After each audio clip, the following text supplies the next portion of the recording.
2014 Silverado crew cab, Z71.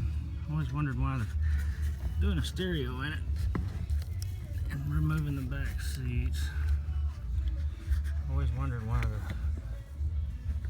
back seat belt made a noise throughout the underneath of the truck when it was used, unbuckled.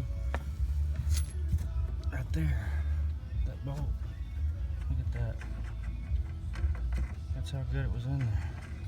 Better check them, everybody, to the double seat belt. It's not very safe. Can't move it because the seat's on it. There we go. That's the noise it makes. So if you got kids or anybody riding in the back,